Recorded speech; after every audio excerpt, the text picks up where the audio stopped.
Welcome everyone to the part one or part two of your final exam for Hybrid JS. Here we go. We're going to be studying the troubling story of Judah and Tamar. But first, I'd like you to, for the first question, to read this statement. I blank am taking this test on my own without help from others. These are my own ideas and thoughts. If I want, I might look on Sefaria for help if I need it, but that's it. So this is obviously by the honor system. I hope you'll write your name in the answer key, and that will help me know that you're taking this with upholding your integrity. All right, here we go. The first thing I'd like to do is actually to go through a couple of questions just to give feedback to me about the course in general. One, what worked about this course? What did you like? Next question, what did not work? What did you not enjoy about this course? Number three, did you enjoy semester two where you students were leading the mix more, or did you enjoy semester one where there was more frontal teaching from me more? Four, we kind of did three things during this year. We moved through the early stories of the Torah from really creation up until Avraham. Then we did the entire Avraham cycle except for two stories. The Avraham finds a wife for his son Yitzchak, and Avraham buries his wife Sarah. So Abraham finds a wife for his son. Yeah, right. Okay. And the third part, of course, was really the kind of greatest hits of the Torah. So kind of which part did you like best of those three? Was the course too hard, too easy, just right? If Rabbi Light offered a one morning a week class next year, just one morning a week from 8 to 8:40, just for fun, would you come? And of course, answering these questions, I want your honesty, and it will not affect your grade at all. Actually, answering these questions thoughtfully is what exactly is going to give you points on these questions. What's your takeaway from the course in general? Okay. 8, any recommendations for how to run a course like this better? And my final question, any recommendations for me, for Rabbi Light, how I can become a better teacher? All right, so here we go. The final exam is I'm really taking all of my learning from the following two books, The Art of Biblical Narrative and Fathers and Son. And, you know, Robert Alter, we've looked at a lot this year. I've been using his book as a really core piece of kind of how I understand what looking closely at the Torah is all about. So it's just great that we get to finish with him as well. And Devorah Steinmetz, I mean, she's just like, if you ever get a chance to study with her, please do, because everything I read from her, I'm just blown away. It's like, psh. Okay, here we go.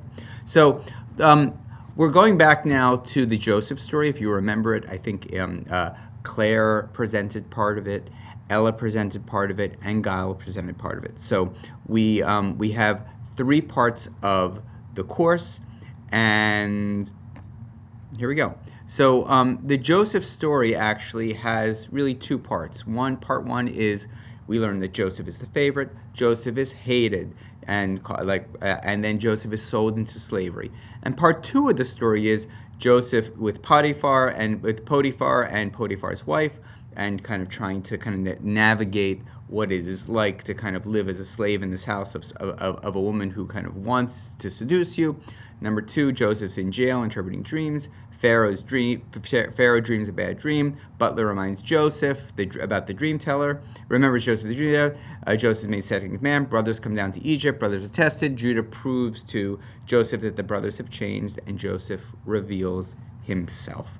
But there is an in-between story, and the question is, there's something that breaks up story number one and story number two, and the question is why? What's it doing there? What's its purpose? And so Robert Alter says actually a very definitive Torah scholar way back when is this guy E.A. Spicer, who wrote part of the Anchor Bible series, which when I was in rabbinical school, that was the place where we would go and we would kind of look for all like kind of the ideas about what the Torah was saying. And here's what Spicer says. This in-between story has no connection to the drama of Joseph. It's here in the Torah to build suspense about what will happen to Joseph. It gives us a feeling that time has passed before Joseph shows up in Egypt. So if you were to make a movie, you would have this scene, this in-between story, and kind of in the background, we would kind of have in mind, or in a split screen, Joseph would be kind of heading down to Egypt, and this story ends, and Joseph's there. So like, there's something that passes, right? He's kind of and all it is a kind of placeholder for the real story. And of course, our friend Robert Alter says, "Are you sure about that, Mr. E.A. Spicer? Let's take a closer look." I think that I can find elements of this story that make me feel that it is meant to be here, and it's here for a certain reason and a certain story, a certain reason. So I want to ask you, if your job was to take a story and answer why it is, or make the claim that it is supposed to be exactly where it is, that it is an important part of what comes before and what comes afterwards, what are the investigative things? What is your what are you going to be looking for in this in-between story that in some way are going to help you make the case that actually that in-between story is vitally important to what comes next and what came before? So what is it that you're going to be looking out for? And let's give give me 3 ideas of what you would be looking out for. Things that things that we learned in our course that you would be looking out for. Right? Okay. Let's move on. Okay. So here, let's go to actually that Joseph story, and let's remember that Joseph is one of many brothers. Right now, he is the oldest brother of Rachel, but there's Leah as well, and both Rachel and Leah both have maidservants, Bilhah and Silpah, and they also have kids, and so there are 12 children in all, and a girl named Dinah. But this is going to focus on Judah, and if you see, Judah is not the firstborn. That is Reuben.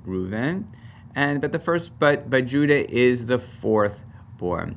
And one thing we mentioned in class, actually interesting, was that actually each of the sons that are born before Judah, it seems like Leah, the purpose of having the other 3 children was to make Jacob notice Leah. Like he names these children in a way to say, now my husband is actually going to love me, or something like that.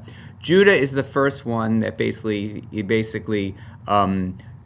that Leah turns to God and says, this child, I'm giving thanks to you. Let's also know that Judah is actually, when we think about, so when we think of Jews, who come from Judah, it's really Judah's line that actually becomes the line that King David and King Solomon, King David, Solomon all come from, actually David, Solomon, and the future come from. And so Judah is kind of, and even when Israel splits, it becomes the northern kingdom and Judea, right? So that's all from Judah. Okay, so just keep that in mind. Judah's life, I think we can summarize in 3 acts, and let's look at that right now. So I'll read for you. Grab a cookie. Judah went after his brothers and came upon them. Joseph went after his brothers and came upon them in Dothan. They saw him from afar, all the brothers, and before he got there, they plotted cunningly against him to cause his death.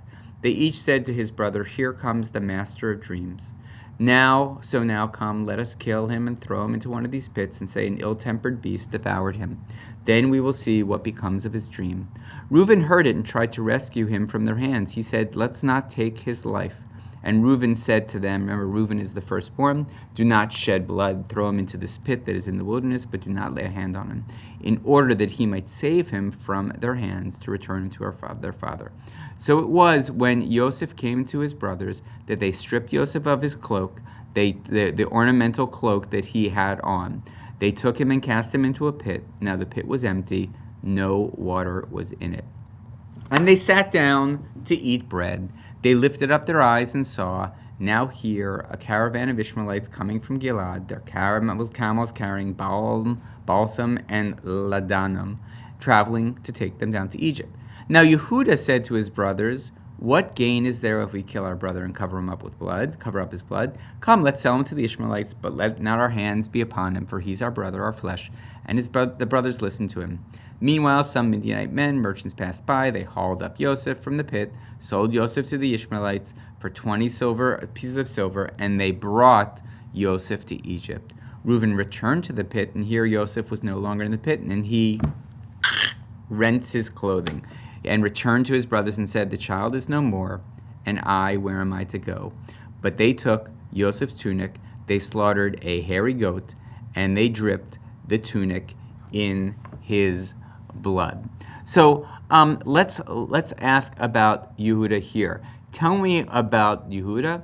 Tell me about him in relationship to his brother Reuben. So, right, and if you can answer the question of in 29, Reuben returned to the pit, and here Joseph was no longer in the pit. He rents his clothes and returned to his brothers and said, the child is no more, and where am I to go? What's weird about that verse? It's verse 30. And lastly, we studied a lot of we asked questions a lot this year about Rashi, and one of the famous Rashis that I think we even looked at was this one right here. Now the pit was empty, there was no water in it. So go ahead and tell me what you think Rashi would be asking. Go ahead and find this in the Torah itself. Let me see actually if I have to find it for you as well. Well, if you remember what Rashi said, for the words, now the pit was empty, there was no water in it, right? Bor reik ein bo mayim. Hold on for a second, let me at least find you the reference. You can find it on Sefaria. Okay, here I am, I'm still here. Don't forget about me. Here I come. I'm coming back. So you can find this, it's in Parshat Vayeshev. And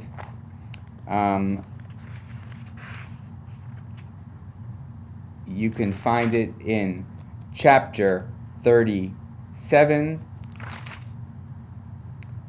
verse number 24. 37, verse number 24. You can go on to Sefaria, check out what Rashi says for the words, now the pit was empty, no water in it. What's Rashi's problem? What's his solution? So again, so now we're going to move on to act number 2 in Yehudah's life.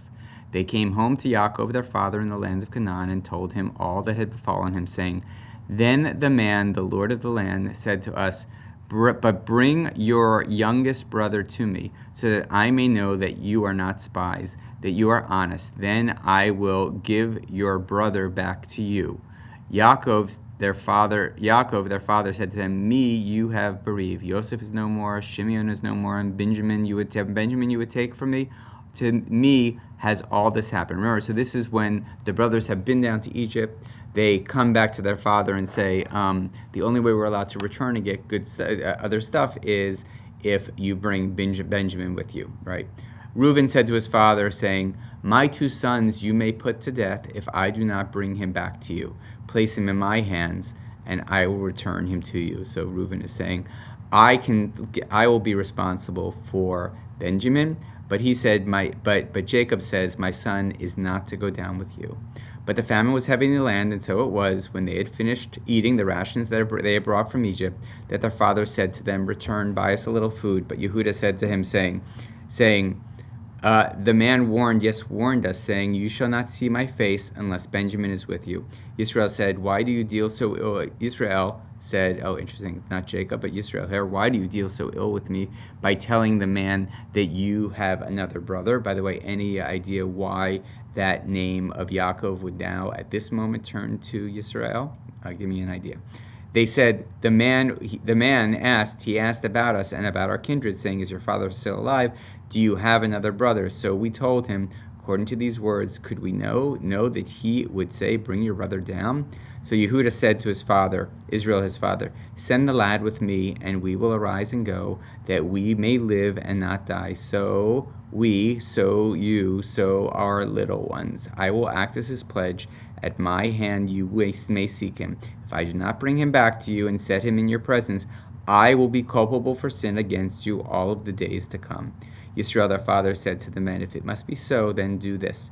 Take some of the much produce of the land in your vessels and bring them down to this man as a gift.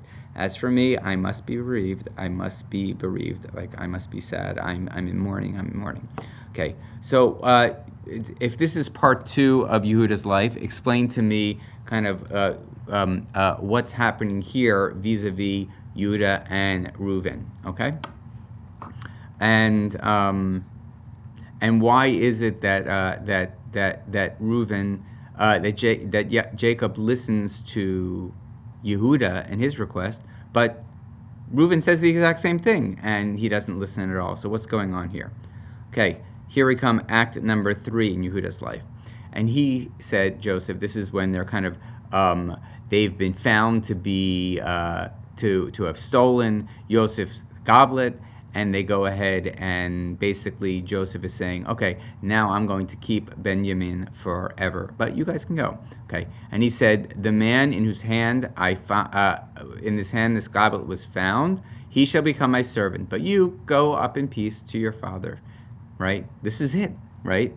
Basically, they're saying, "Oh, So basically, I'm gonna make Benjamin. This is Joseph. I'm gonna make Benjamin a servant in my house forever, but everyone else can go. I'm not going to hurt you guys. You're free to go." Oh my goodness, this is the situation. He's putting the brothers in the exact same situation that Joseph himself was in. He's in this pit. Everyone, you're free to go. You're free to go. So Yehuda comes closer to him and says, "Please, my Lord, pray. Let your servant speak a word in your ears of my Lord, and do not let your anger flare up against your servant, for you are like Pharaoh." By the way, interestingly, Joseph just said, "Who will become my servant?" And that will be Benjamin. But what do we see in this verse that Yehuda is saying? Something interesting there. Okay. "My Lord asks his servants, saying, 'Do you have a father or another brother?' And we said to you, 'We have an older father and a young child of his old age, whose brother is dead, so that he alone is left of his mother, and his father loves him. And you said to your servant, Bring him now to me. I wish to set my eyes upon him.' And we said to my Lord, The lad cannot leave his father. Were he to leave his father would die. But you said to your servants, If your younger brother does not come down with you, you shall not see my face again. Now it was when we went up to your servant, my father, we told my Lord's words, and my father said, Return, buy us some food. But we said, We can't go down if our youngest brother is not with us. If our younger brother is with us, then we will go down, for we cannot see the man's face if our younger brother is not with us. Now your servant, my father, said to us, You yourself know that my wife bore two to me. One went away from me. I said, For sure he is torn to pieces, and I have not yet seen him thus far. Now you should take away this one as well, from before my face. Should harm befall him, you will bring down my gray hair of an ill fortune to Sheol. Now when I come back to your servant, my father, and so this is Judah talking. So now when I come back to your servant, my father, and the lad is not with us, whose life his own is bound up with, it will be that when he sees that the lad is no more, he will die, and your servant will have brought down the gray hair of your servant. And you will have brought down our father in grief to Sheol, which is like hell, right? So now, please let your servant me stay instead of the lad as servant to the Lord. but let the lad go up with his brothers. For how can I go up to my father, when this lad is not with me? Then would I see the ill fortune that would come on my father." Yosef could no longer restrain himself in the presence of all who were stationed around him. He calls out, "Have everyone leave," and then comes the big reveal. So what is Yehuda doing? This is act number 3. And how does Yehuda show that he is actually worthy of kind of the being listened to by Yaakov, worthy of being kind of the head of this people, almost like the new firstborn in some way, right? Great. And again, how many times did you see the word servant, and why is that word repeated over and over again by Yehuda after what Yosef says in verse 17?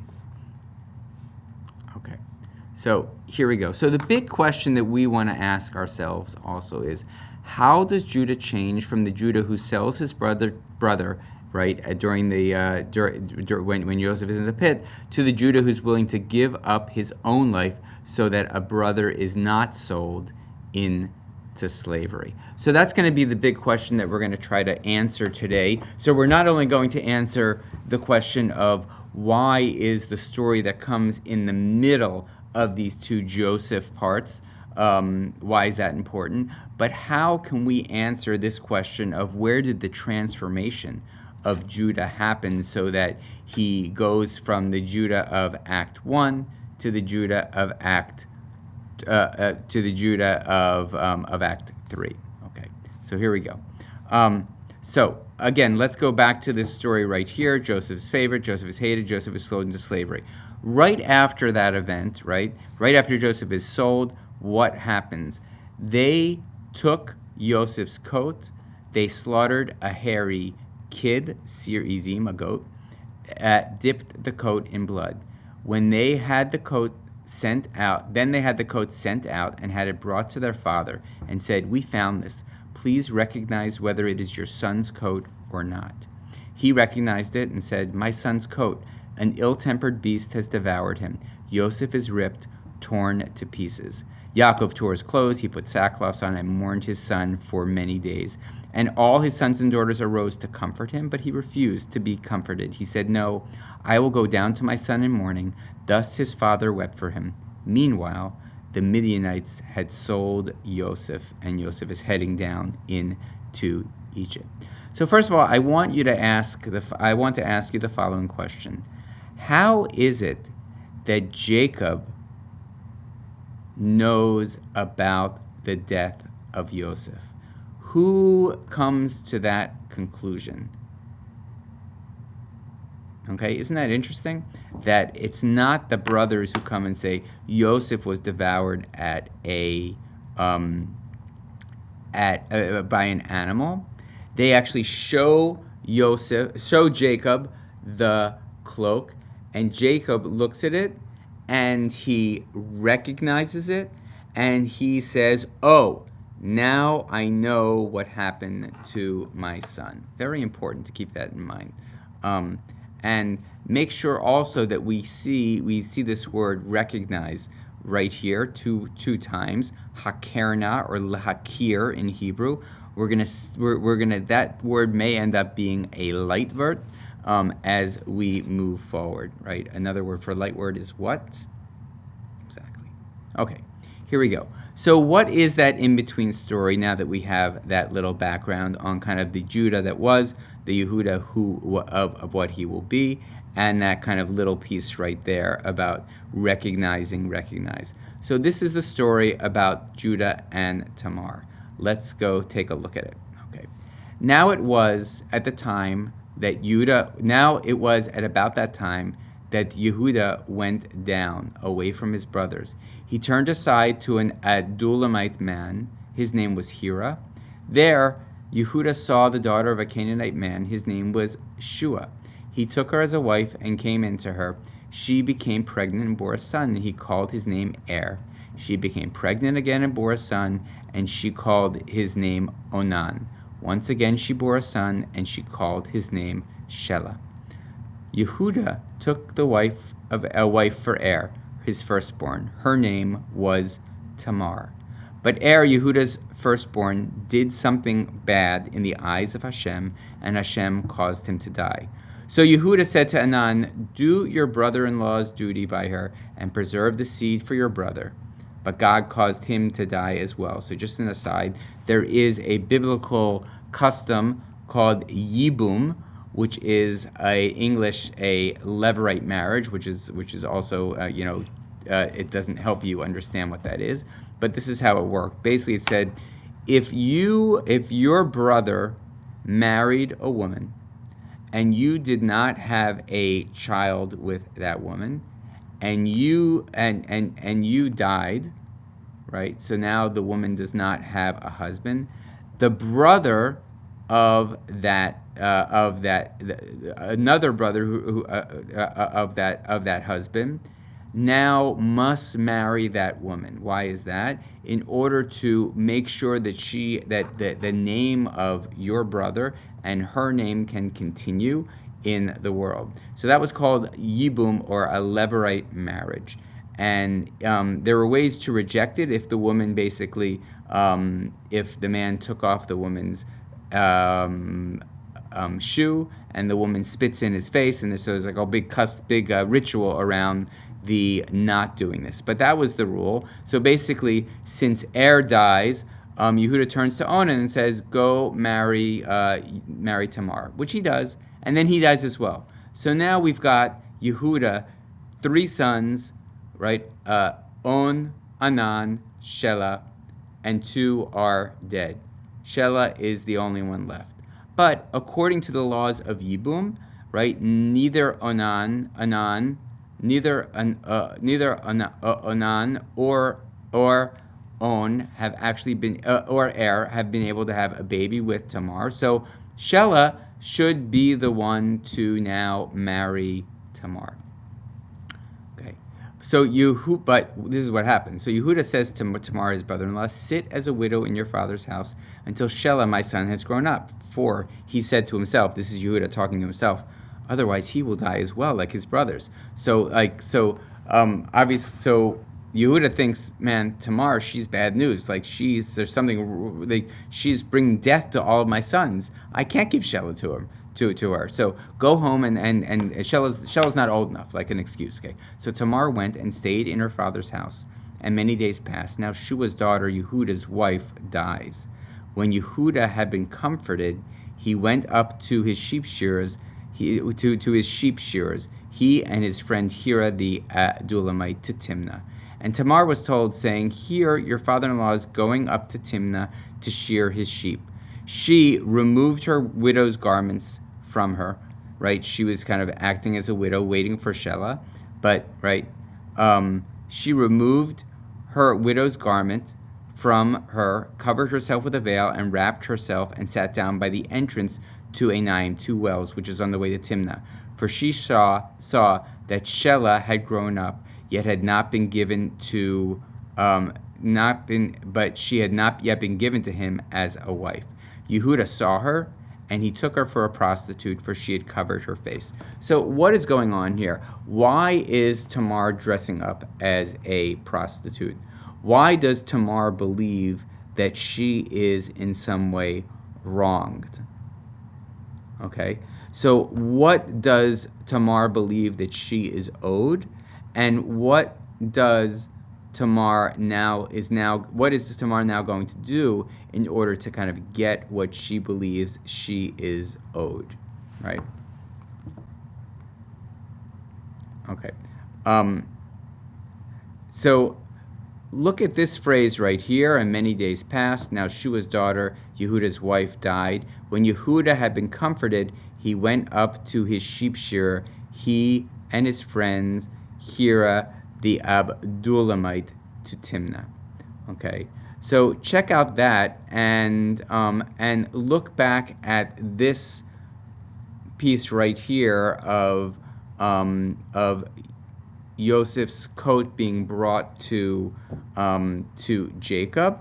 And are there any kind of word connections that you see here connected with what just came before, specifically when Yehuda had been comforted. Oh.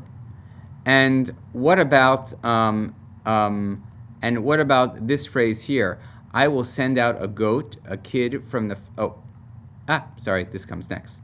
And by the way, let's just go back here for a second and say Yehuda has been comforted after the death of his wife. He basically goes back into the normal order of business. But who has not been able to go about the normal order of business after the death of her spouse in this story? Okay, so now let's go to the continuation of the Judah story. So she goes ahead and she puts on, Judah saw her and he took her for a prostitute, for she had covered her face. Okay, so he turned aside to her by the road and said, come now, please let me come to you, for he did not know that she was his daughter-in-law. She said, what will you give me for coming in to me? He said, I myself will send out a goat, a kid, a gedi izim from the flock. She said, only if you give me a pledge until you send it. He said, what is a pledge that I am to give you? She said, your seal, your cord, and your staff that is in your hand. He gave them to her, and then he came to her, and she became pregnant by him. She arose and went away, and then she took off her veil and from her and clothed herself in her widow's garment again. So she's back to being a widow. Now Yehuda sent the goat's kid by the hand of his friend the Adulamite to fetch the pledge from the woman's hand. Right? She has the seal, the cord, and the staff. Right? And that's going to be the way that she's going to get what she really should, the payment, which is the goat. Okay, but he could not find her. So his friend the Adulamite asked for people all over the place, where's that prostitute, the one by the two wells by the road? They said, there's no prostitute here. What are you talking about? So he returns to Yehuda and said, I couldn't find her. And moreover, the people of the place said, there's never been a prostitute here. Okay, so so first of all, let's look at these words that I highlighted. Send out the goat's kid, or the kid, from the flock. And where do we see kind of a reference to that as well? Right, Gedi Izim, we see right up here, Seir Izim. I will send out the goat, and now we have these words, pledge and pledge. Where have we seen that before? Let's just go back for a second. Where have we seen the idea of pledging before? Do you see it here on what, do we see it here? So, some connections. Okay, here we go. So we have a few strong connections. Now, it was after almost 3 months, so the story continues, that Yehuda was told, saying, Tamar, your daughter-in-law, has become pregnant from immoral acts. Yehuda said, bring her out and let her be burned. But as she was being brought out, she sent a message to her father-in-law, saying, by the man to whom these belongings I am pregnant. And she said, please recognize whose seal and cord and staff are these. Yehuda recognized them and said, she is in the right more than I, for after all, I did not give her to Shelah my son, and he, Yehuda, did not sleep with her again. That should say did not. Okay, let me change that, because that's totally wrong. Okay, did not sleep with her again. So okay, so here we see there's a major words that are repeated from this story and our story from here. What are those words? Again, here is the Joseph story, and here is this part of the story. So I hope you saw that the word recognize is a key word in this story. But let's look for a second, by the way, of how it's used here, right? The brothers had the coat sent out, meaning, are the brothers holding that coat? Or it's right, they had this coat sent out and had it brought to their father and said, "We found this. Please recognize whether it's your son's coat or not." He recognized it and said, "My son's coat, an ill-tempered beast has devoured him. Yosef is ripped, torn to pieces." So a few questions. And again, let's look at this here. She sent a message. She said, "Please recognize whose seal, cord, and staff are these." Yehuda recognized them and said, "She is more in the right than I, for after all, I did not give her my son Shelah, and he, Yehuda, did not sleep with her Tamar again." Again, let's look at this one more time, and let's ask some questions. And maybe what I'm actually going to do is I am going to take this and put it on the same page for a second so you can tell me and help me answer a few different questions.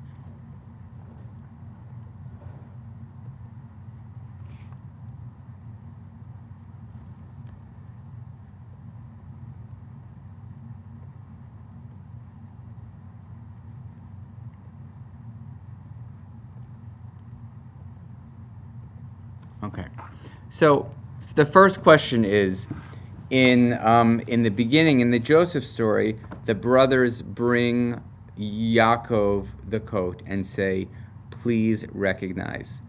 Now, the same thing in this story. How is that? Is it the same, or is it in some way reversed or some way different? Okay, that's right. In our story here, it's Tamar, right, the one who is kind of almost being subjugated, or being kind of almost ready to be killed, kind of shows these things and says, "Recognize them," right? We see Jacob goes ahead and he not only recognizes the coat, but he makes an exaggerated claim of truth after that. But in our case here, in the case here, when we're asked to recognize, what happens here? Right. I hope you see there's a recognition. There is an understanding of ownership, and there is a taking of responsibility. And in addition, there is an accepting of, in some way, the consequences of this. So it is a very similar story, using the words recognize, but in a way, it shows something new, a recognition that does what to one's inside, or to one's mind, or to the conclusions that someone makes. Right. It's not a conclusion that is a false conclusion, but a true conclusion, which allows for true consequences. And as a result, the answer to the Joseph question was that he believes death. But in our case, someone is going to death, and what does the recognition allow for? It allows for life. Okay, so we see something really interesting going on here, and so we see those words recognize, right? I said, and by the way, the word recognize is again used when the Israelites go down to, when the brothers go down to Egypt to meet Joseph for the first time. And we see that word said again. Give me a kind of an understanding of why that might be. Why these words, again, right? Joseph saw his brothers, he recognized them, he pretended no recognition of them. Joseph recognizes his brothers, but they do not recognize him. From that same word, lahakir, vayaker Yosef et achiv, vehem lo hikiruhu. So what's that all about, and how does that add to this story as well? Give me your kind of your thoughts on that one. Okay, and here is what Robert Alter says: the scene of Judah and Tamar, after the scene of Judah and with his brothers, is a super narrative moment of the deceiver being deceived.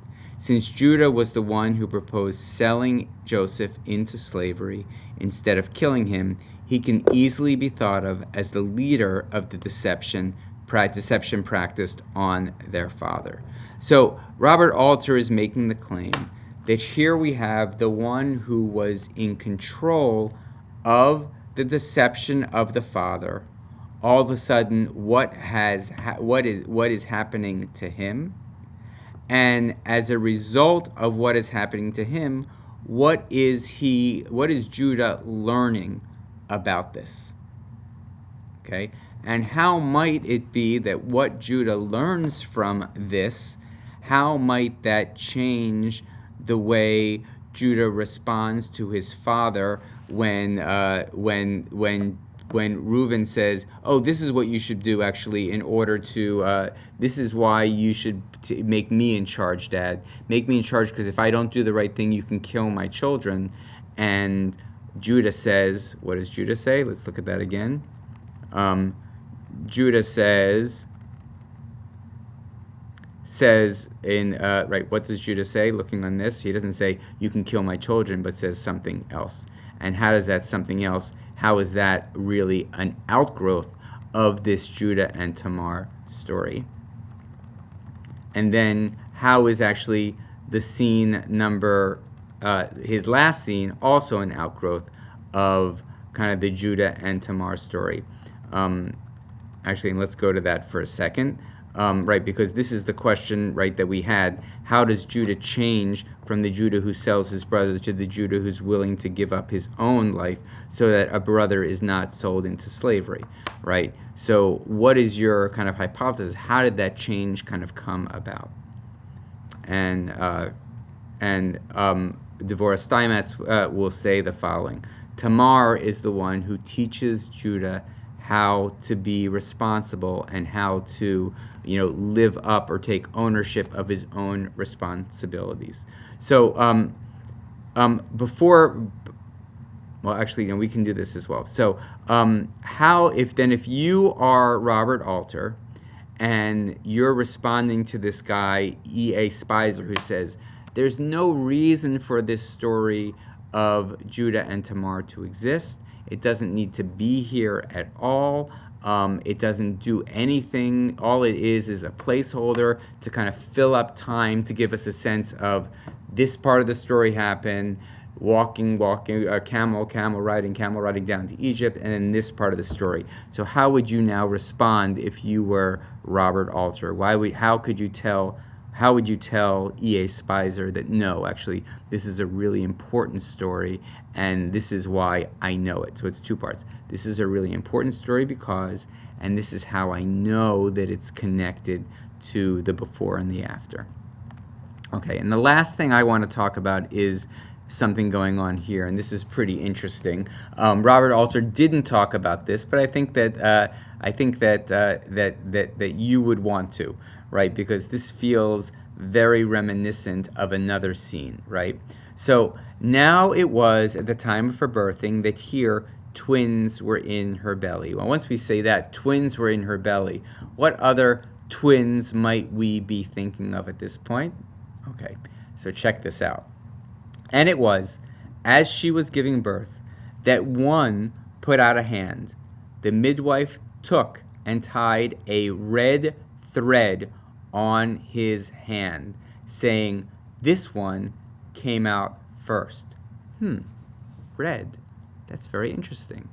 Where have we heard the term red before when dealing with two other twins? Wasn't the soup called Adom? Wasn't the soup that Esav took? He says, "Give me some of that Adom, red stuff that you made." Very interesting. And it was, as she was giving birth, that one put out his hand first. The midwife took and tied a scarlet thread, saying, "This one came out first." But it was, then that hand was pulled back, and another brother came out. So she said, "What a breach you have breached for yourself," meaning how you've kind of wiggled your way out to become first. So they called his name Peretz, or breach. After that, his brother came out, the one whose hand was a scarlet thread. They called his name Zerah. So, of course, this is so interesting, and I have no idea what it means. So, I'm really excited to hear but I'll just kind of talk about it for a minute, because her days were full for bearing, and here twins were in her body. The first one came out ruddy, like a hairy mantle all over him, so they called his name Rough One, or Esau. After that, his brother came out. His hand is gripping Esau's heel, so they called him Yaakov, heel holder. Okay, so in Rebecca's story, right? Rebecca has two kids. There's a struggle in the womb for who will be first. Esau comes out first, but the one who really wishes he could have come out first is whom? Is Jacob. And so what about in our story? We have one trying to come out first, and the one who wishes that he could come out first does what? That's right, he actually does come out first. So what is this telling us about, is this a resolution? Is this like telling us about, like, what is this story doing here? Because it's obviously supposed to shed light on something that on the Judah and Tamar story that just happened. Because if you remember, Rebecca also does a lot of deception in her life, right? She uses things like clothing that she places on Yaakov and uses that to deceive Yitzchak. Here we see clothing also as part of a deception process, clothing which is also part of a deception process when the dad is told that Yosef is dead, right? And so we see some similarities between Tamar and Rebecca, and we see all of this stuff that Rebecca has to do because she knows that really the firstborn is not the one who's going to be the leader, in a sense saying, my birth did not go the way I had planned. The firstborn should be the one who kind of pushes things forward, but I have to do all this stuff because I need to get the secondborn to get all the stuff of the firstborn. So how is this story different? And how is it in some way commenting on the story before? And how is it in some way telling us something about this story of Tamar versus the story of Rebecca, both of whom are very active doers and kind of takers in what they believe is the right thing. And by the way, by the end of the day, when Rebecca knows she's doing the right thing, how does she know it? How does she learn it? And do others know that as well?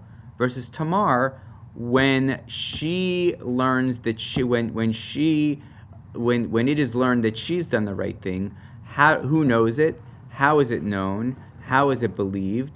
Who also, right, and what's the difference between the two? All right, so that's it. That's the whole story. And we have a good little quiz question that you can answer as well.